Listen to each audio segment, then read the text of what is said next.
You need to watch this if you use Python and crypto wallets. Fake packages are stealing your money. Here's what you need to know. Stack Exchange, a popular Q&A platform, has been exploited to distribute fake Python packages that drain cryptocurrency wallets. Checkmark's researchers revealed that these bogus packages, including Radium and Solstrux, have collectively racked up over 2,000 downloads. Once installed, these packages execute malicious code, compromising your system and stealing sensitive data like web browser passwords, credit card details, and crypto wallets. They even take screenshots and search for GitHub recovery codes. The attackers used Stack Exchange to post seemingly helpful answers, tricking developers into downloading the harmful packages.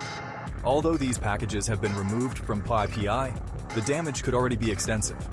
This incident highlights the need for robust security measures.